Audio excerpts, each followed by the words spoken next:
Hi, my name is Keith, and I'm known as the Florida Stone Man.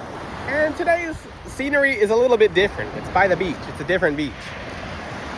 Now, this is a very important topic for me to talk about because it's really important. And I've seen this a lot recently, especially with the change in some of these planets. And you'll notice me pacing back and forth on the beach because I like pacing back and forth on the beach, and it feels good for my feet in the sand, and I like the energy and listening to the water. So you'll see me changing directions in this video, or walking straight, I don't know, wherever I feel led. But this video is about your emotions can be your own prison, your own mental prison, your confinement. Your emotions lead to your karma. Your emotions lead to your blessings. Your emotions lead to you having money. Your emotions lead to you not having money. Your emotions lead to everything. Your emotions... Ooh. I'm not going to say what I see on the ground on the beach, but your emotions dictate a whole bunch that goes on in your life. Your emotions dictate your relationships. Your emotions are some of the most important things ever. It impacts on how you're developing as a human being, and what kind of person you're becoming, who you are, who other people believe you to be. If you're someone who is well-grounded, if you're someone who you don't react on your emotions don't define you, you're not going to be controlled by your emotions, then guess what? You're someone who's strong. You're someone who has an ability to overcome obstacles. You're someone who can live whatever life you desire through the Lord and being able to master your emotions. If you're someone who's emotional, people who are emotional tend to go backwards in life very quickly, very fast, out of nowhere. People are like, oh, why is God punishing me? Listen, there's God and there's the devil. You think he's doing the punishing most of the time if you're just doing good things? Does that make sense? No. You have blessings coming to you, and sometimes the enemy knows how to get it away by getting you to be emotional. That's the biggest thing. The enemy can actually counter some of your plans just by having you react to some emotions. If you're someone who is in control of your emotions, you don't complete control, because there's different levels of control to your emotions. The gifts that you unlock spiritually are incredible. Literally mind over matter if you can control your emotions. You have to realize, if you're a good person and you're doing everything right and you're doing everything well and you're on the right track to being the highest version of yourself you can be, there's going to be things happening, and every day won't be perfect, but every day is a blessed day regardless. Now, you have to realize also that the planets are at play. You can have a week of just really bad planetary karma, which means it's not karma against you, it's just chaos in the planets. Sometimes this is the biggest thing. When the planets are for people, no one ever acknowledges it. People are like, oh, my life's going well, everything's good, everything's great. When the planets mix things up to basically weed out people who are blocking your blessings, weed out things that are just make people stronger, just weed out a whole bunch of stuff. Speaking of weeds, I'm stepping through weeds now, seaweeds, because it's been rainy on the beach today, and it's really nice regardless. The thing is, you have to be well-grounded when the storm hits. When the storm hits you, and you're the only one who has roots, because you mentally prepare yourself. And you have all these other trees around you who are people are representing trees. The thing is, those people are going to be knocked over. Fully knocked over, obliterated, gone. And you get to watch that, and it's not always fun to watch. But you have to also keep in mind, some of your branches might be broken. But guess what? Branches grow back. Some of your leaves might be lost. You might notice there's debris. Some of the roots might be kind of frayed. The worst that'll happen is the tree with a bunch of roots kind of slants a little bit. But it still grows perfectly. It gets stronger after that. So now these other trees that were taking up your nutrients, let's just say the people were bad, and those were bad trees, they got destroyed the worst. Those people are no longer blocking your blessings. Now your soil is fertile. Now you're growing. Now you're flourishing. Because there's things around you that you couldn't see. There's so much things that happens that's in our favor that we don't see. We pay attention to things that are negative here, negative there. There's a whole bunch of stuff working out for us, and we can't even see it because we're focusing on the negative. Now, for example, let's just say something like you thought there was a nail in your tire, so it made you drive slower. Well, about 3 blocks way down the street, there was an accident that was supposed to kill you or really injure you, and it didn't happen because that nail got in your tire. That's just the way that certain planets operate because keep in mind, God is the one who made the universe. He made this fishbowl. This fishbowl has mechanisms. And certain challenges will be presented to us. Usually, here's one thing. This is one giant thing to note. Your angels don't give you tests that are mean. That's not them. I remember a long time ago when I was talking to my angels, I'm like, why are your tests so hard? And they said to me, that's not us. Like, we're not that mean. Occasionally they do small little tests here and there, but they're not mean tests. That's usually the enemy because he knows something's coming. But the biggest way to get in someone's mind, and usually the biggest way dark entities can get a hold of anyone, because people are like, well, and I get this question a lot, people are like, I'm wearing black tourmaline, and like, I thought this is supposed to make me immune to everything. If we are not put on this earth to be immune to 100% of everything, we're supposed to become better developed people, better reacting people. But the thing is, the emotions that we face in our day-to-day life are sometimes not our own.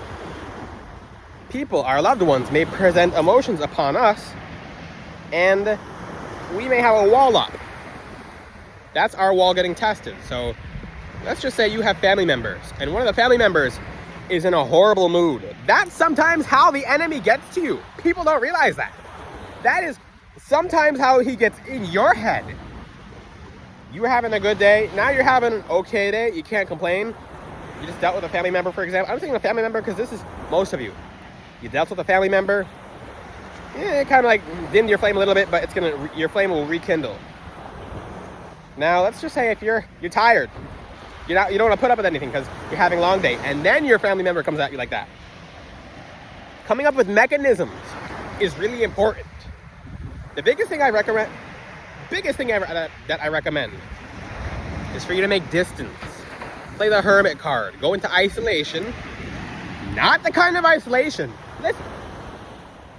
Not the kind of isolation where you don't talk to anyone, you don't get your emotions out. No. The kind of isolation that rejuvenates you, that heals you, that helps you flourish, that helps you grow. Not the isolation where you're cutting people off and people are wondering where you went and people care about you. You do that. That is how you lose certain allies. Let's just say that. We're in a war against the darkness. So this is the importance of doing shadow work as well. What is shadow work? I'm talking about shadow work. The shadow work I talk about is not the shadow work that people talk about online. Shadow work's not pretty. It's not. If you're doing shadow work and it's fun and it's joyous, there's a problem with that. Your shadow work should be horrible. I say your shadow work should be horrible. It should be, because you're getting things out. You're getting things out. If your shadow work is fun, what are you doing? You're doing light work. You're literally doing light work. It's light. It's weightless. Shadow work has weights. You're getting the worst part out of you, so it doesn't come back, so you don't have to deal with it again. That's the importance of doing shadow work. So, and this is really cool. So once you master these emotions, once you do your shadow work, once you confront obstacles on a subconscious level, when people present them to you again, it's like an immune system. It's an immune system. You recognize, let's just say this person you come in contact with is a virus to you, or is a cold to you. Maybe they're cold to you and it's trying to get into your mind. If you've dealt with that before doing shadow work, and you've dealt with that by building your boundaries, because I'm going to tell you right now, human behavior is not a surprise. And the biggest thing ever that I see is people are surprised. So, and I'll tell people, like they come to me like, oh, my husband or wife are yelling and screaming at me again. They've been doing that for the past 20 years, and you've been putting up with it, and now it's a surprise to you again, every day for the past 20 years. Stop being surprised. Get ahead by thinking ahead. Eliminate things that take away from your growth. if that person's subtracting from you becoming the highest version of yourself, you better address it with them. And if they don't care, because you'll tell them, if someone's being a problem to you, you can tell them, hey, and you tell them, and not in an explosive way. You're like, hey, you're taking away from my light, and I'm not gonna allow that. You have to be firm with your boundaries. You have to make that wall thick for your emotions. Because some people tell me I'm a loving person, I'm a caring person. I am too. The thing is, you're supposed to be a loving and caring person, but you're supposed to protect your love. You're supposed to protect what you care about and who you care about. And if you don't protect it, there's no light in that. There's just pure darkness. Because guess what? People want to be love and light. But guess what? Once you're exhausted because you don't have any defenses up and things are hitting you left and right, but you think it's unethical to speak your truth, then guess what? You don't have a truth anymore because it's taken away from you. Because you couldn't defend it. Do you think angels are very friendly against demons? No, but we don't get to see that. So the side of yourself that picks up the sword and defends yourself against negative emotions is something people don't have to see. But when you do it, make sure you're the warrior who, when you execute the sword, say, hey, I'm not putting up with this anymore. Hey, you put your shield up saying, okay, this is not going to get in. These emotions are not getting in. And you swing your sword saying, hey, I'm cutting this off. Don't send me negative energy or I will cut you out and off. Sometimes that's some of the best way to deal with family members, or family members or friends or people who have all this drama going on, trying to put it on you. Because I know a lot of you tell me, well, the person I'm dating is doing this or this. You're supposed to be growing yourself. You're not gonna grow anyone else. They're not a plant. You can lead a horse to water, but you can't make them drink the water. And if you try, they'll probably kick you for it.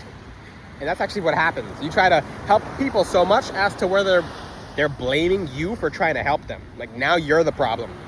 And now you have no energy left. You're completely drained. And nothing became of anything because you didn't act accordingly with your other person's emotions. So when it comes to mastering emotions, because your emotions can be your own mental prison. People will sit with their emotions and not address them. And when finally the littlest tiny crack in the wall can break the whole wall because he never repaired the crack. And I was talking to someone about this today. Someone's like, well, for someone in jail, some of the people in jail are more free than the people outside of jail. Talking to someone who has been in jail. He said, when he was inside the prison, and yes, I talk to everyone. I don't discriminate. He was inside the prison because when people move closer to God and people move closer to people of light and move closer to their angels, then they'll attract more goodness. So it's most importantly, it's about moving closer to God, and then everything good happens afterwards. But I talked to this person, they said these people on the outside in the world are more in prison than people actually in prison. They're torturing themselves more than anyone else tortures themselves because their mind is in a place of darkness. So this is the importance of shadow work. The solution to the emotions and your mind being your own mental prison is not letting emotions sit. Do not let your emotions sit. If other people come at you with negative emotions, come up with mechanisms. Come up with a way to carve the emotions out and put your shield up. The sword is cutting things off that don't best serve you. The shield is not letting it in. If you don't have a sword or a shield, you're defenseless. And guess what's going to happen? You're going to get overwhelmed. Come up with mechanisms. So structure your day. If you're someone who's chaotic, first I have to start, you got to clean your space, set schedules, make sure everything's organized, make sure you're doing everything to make sure you're a clean person, energetically, spiritually, physically, emotionally. So everything's set. So when something hits you and it's a surprise, you have time to deal with that. So let's just say a family member, you're in a schedule versus you are late for work, you're running to work, and then your family member presents some kind of drama towards you. What you're supposed to do is have a schedule. Clean your space. Have nothing surprise you or nothing energetically take you off guard. Because this will make a very strong person. For people who want to be entrepreneurs, guess what? The strongest entrepreneurs are adaptive to change. Once you're adaptive to emotions, once you're adaptive to different shadows hitting you, because you know you'll sponge them up and then release them so you don't have to deal with them again. And if you're dealing with them again, guess what? It's, like I said in the immune system example, it's not a surprise. The whole point of this video is master your emotions, guys. Some of your spiritual gifts are not open because you can't deal with emotion. That's a major thing. You're so emotional. What's going to happen when an emotional person has gifts? Those gifts are going to be curses to other people because you're emotional. Control your emotions. For someone who can bend fire, what happens when that person's mad? Everyone burns. Which, there are certain gifts out there, let's just say that. But control your emotions, guys, and you'll see the whole rest of your entire reality be unlocked and opened. And anything there won't be ever a bad day. There'll be a different day. Some days will be very different, but you'll be able to react in accordance as to what you need to do to get things done versus out of emotion, which, what happens when people end up being emotional? What happens to people who act out of being mad? There's people in prison for that. Good example from earlier as well. There are people in prison because they were emotional once. There's people who will never talk to someone they love ever again because they were emotional once. Control your emotions. And yeah, I'm fired up about it. I'm fiery about this. This is passionate. I'm like, so Stone Man's he's scary sometimes. I'm teaching you guys to be warriors. You don't sit there being idle and wait for your blessings to come. You stand up after asking God, the Most High. Because you guys ask for your blessings, but you're not willing to fight for it. You're not willing to clear away what's supposed to be cleared away with the sword and putting up your shield as a protector. You're letting in other people's emotions without any guard, and then you want everyone to feel bad for you. And now you're an energy vampire. But that's actually what happens a lot of the time as well. The whole point is, defend your emotions or you will fall. Your emotions are everything. Everything. If you have any questions, guys, ask them in the comment section. Until then, I'll see you guys next time. Ciao.